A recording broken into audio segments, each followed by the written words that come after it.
आइए आपको लेकर चले मुगल कालीन भारत के उस दौर में जब चारों ओर दिल्ली की फिजाओं में एक ऐतिहासिक सुगंध मौजूद रहा करती थी। आखिर कैसा था मुगल दौर का वो भारत जब यहाँ शाहजहां का राज हुआ करता था।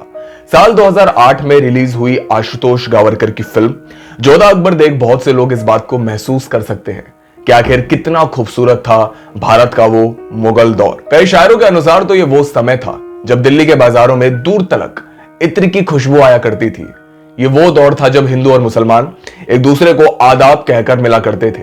ये वो दौर था जब मस्जिद की आजान केवल मुसलमानों का ही नहीं बल्कि हिंदुओं का ध्यान भी अपनी ओर आकर्षित किया करती थी। ये वो दौर था जब दस्तरखां पर हर मजहब की जगह हुआ करती थी। कितना खूबसूरत था वो भारत। लेकिन आज हालात कुछ और ही हैं। बहरहाल, जहां कई इतिहासकार मुगल दौर को गुप्त वंश के शासनकाल के बाद भारत का दूसरा स्वर्ण युग यानी कि गोल्डन एरा मानते हैं, तो वहीं कई इतिहासकारों के अनुसार मुगल दौर विदेशी आक्रमणकारियों का एक भयावह रूप था। जी हां, उनके जुल्मों सितम का एक जीता जागता नमूना। बहुत से लोगों का सवाल है कि अगर अकबर महान थे तो फिर महाराणा प्रताप कौन थे? शाहजहां महान थे तो फिर जुझार सिंह बुंदेला कौन थे? और अगर औरंगजेब महान थे तो फिर छत्रपति शिवाजी महाराज कौन थे? आज की अपनी इस वीडियो में हम जानेंगे कि आखिर कैसा था मुगल दौर का वो भारत जिसकी हम सभी ने कल्पना करी है।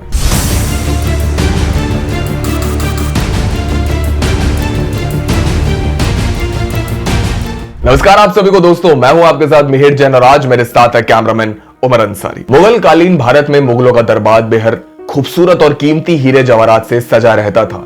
हिंदुस्तान में मुगल साम्राज्य समृद्ध और सुख शांति से भरा था। भारत की खूबसूरती और सुख शांति के किस्से 7 समुंदर पार विदेशों में भी काफी ज्यादा थे।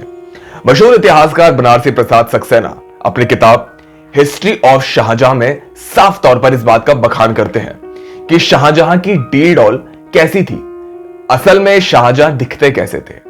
बनारसी प्रसाद सक्सेना के मुताबिक शाहजहां का रंग गेहुआ था और उनका कद एक साधारण इंसान जितना था। उनका माथा चौड़ा और उनकी भौएं यानी कि आईब्रोज कुछ ऊपर की ओर उठी हुई थी। उनकी नाक तिरछापन लिए सीधी थी और आंखें भूरे रंग की थी। शाहजहां की आंखें जरूर भूरी नहीं हो मगर उनकी पुतलियां काली और आंखों में एक अलग ही किस्म की चमक दिखाई पड़ती थी। आखिरकार वो अकबर के पोते जो थे। शाहजहां की नाक के बाईं ओर एक बड़ा सा मस्ता था जैसे अकबर के था और उनके दांत बेहद खूबसूरत और साफ थे। उनका मुंह भले ही थोड़ा छोटा था मगर उन्होंने हमेशा एक मुसलमानी ढंग की दाढ़ी रखी थी। दोस्तों कहते हैं कि मुगल दौर आदाब और तस्लीम का वक्त था जिस समय कोई किसी से तू तड़ाक के लफ्ज इस्तेमाल नहीं किया करता था। और गौर करने वाली बात तो यह है कि खुद शहंशाह शाहजहां भी कभी अपने दरबारियों से तू तड़ाक करके बात नहीं करते थे। कई फारसी ऐतिहासिक ग्रंथों के अनुसार यह पता चलता है कि उस दौर में मुगल सम्राटों की दिनचर्या कैसी होती थी। मुगल शहंशाह शाहजहां के बारे में फारसी ग्रंथ कहते हैं कि शाहजहां सूरज उगने से पहले ही जाग जाया करते थे।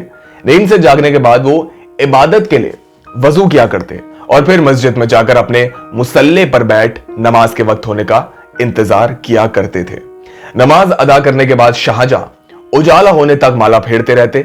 जब हर ओर उजाला हो जाता तो वे अपनी माला पूरी कर शाहजहां मस्जिद से उठकर झरोके में आ जाते और वहीं से वे अपनी प्रजा को दर्शन भी देते थे। प्रसिद्ध इतिहासकारों के अनुसार झरोके से प्रजा को दर्शन देने की यह प्रथा शहंशाह अकबर ने ही शुरू करी थी। बनारसी प्रसाद सक्सेना के मुताबिक झरोका दर्शन में 1 घंटा बिताने के बाद शाहजहां दरबारे आम में आते थे। यह एक लाल पत्थर की एक शानदार इमारत थी। इसमें 40 खंबे थे।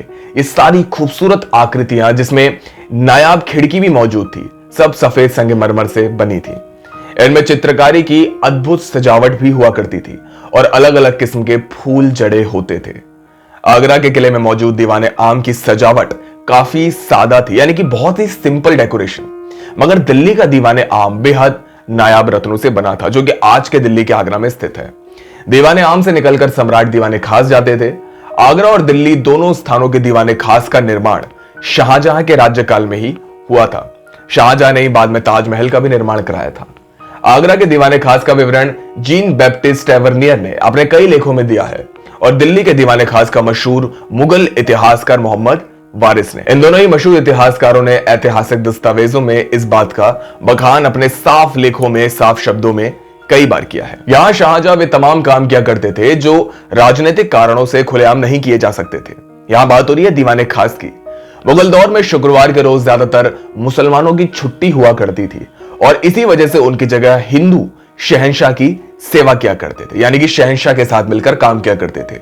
जब भी शहंशाह दरबार में आते तो उनका स्वागत शहंशाह जिंदाबाद के ऊंचे नारों से किया जाता था, जिसके बाद उनके तशरीफ रखने पर पूरे दरबार में एक खामोशी सी छा जाती थी। मुगल दौर में जब भी कोई इस्लामिक जुलूस, शब रात या फिर ईद का समा छाता तो उन अवसरों पर मुगल दरबार जगमगा उठते। अमीर खूबसूरत वस्त्र पहनकर जरी के एक भारी सुनहरे झालरदार शामियाने के नीचे इकट्ठे हुए करते थे। इसके बाद शहंशाह बेशकीमती हीरे, जवाहरात, मोती और पन्ने से जड़े खूबसूरत सिंहासन पर विराजमान हो जाते थे। उस जमाने में दिल्ली के लाल किले में बनी दीवाने खास केवल अपनी खूबसूरती के लिए ही जानी नहीं जाती थी, बल्कि एक और चीज थी जिसके कारण दीवाने खास दिल्ली का पूरी दुनिया में मशहूर हुआ था, और वो थे बेशकीमती और नायाब मयूर सिंहासन, यानी कि पिकॉक थ्रोन्स। मयूर सिंहासन शाहजहां की सबसे खूबसूरत और नायाब वस्तुएं मानी जाती थी उस जमाने में। सिंहासन पर बैठते शाहजहां ने पिकॉक थ्रोन्स की मांग करी, जिसे पूरा होने में उस जमाने में तकरीबन 7 साल का वक्त लगा था। बादशाह शाहजहां के इस खूबसूरत सिंहासन को मुगलों ने तख्ते ताउस का नाम दिया था, जिसकी चर्चा न केवल हिंदुस्तान बल्कि बाहरी मुल्कों में भी की थी। इसी तख्ते ताउस के ऊपरी ओर बेशकीमती पिकॉक थ्रोन्स जड़े थे, जिन्हें बहुत ही नफासत के साथ हीरे मोतियों से बनाया गया था, और इन्हीं पिकॉक थ्रोन्स में भारत का बेशकीमती हीरा कोहिनूर भी जड़ा हुआ था। 17वीं शताब्दी यानी कि 17th सेंचुरी में भी इन पिकॉक थ्रोन्स की कीमत करोड़ों में आकी गई थी। इसकी कल्पना आज हम और आप मिलकर के दोस्तों कर भी नहीं सकते। उस जमाने के बाजारों में भी एक अलग ही किस्म की चकाचौंध का मंजर देखने को मिलता था, जहां हर कोई मुगलिया शान शौकत का लाभ उठाता नजर आता था। तो दोस्तों कुछ ऐसा था भारत का वो मुगल दौर। लेकिन दोस्तों इस सब पर आपकी क्या राय है, हमें कमेंट बॉक्स में जरूर बताएं। अगर आपको भी कभी मुगल दौर का वो इतिहास जानने को मिले, उस ऐतिहासिक दस्तावेज के बारे में कोई मालूमात मिले, तो हमसे जरूर साझा कीजिएगा। दोस्तों वीडियो पसंद आई हो तो वीडियो को लाइक करें, शेयर करें, सब्सक्राइब करें और साथ ही बेल आइकन को भी जरूर दबाएं, ताकि आपको हमारी तमाम वीडियोस की नोटिफिकेशन सबसे पहले मिल सके। कैमरामैन उमर अंसारी के साथ में हिट जैन, कथा।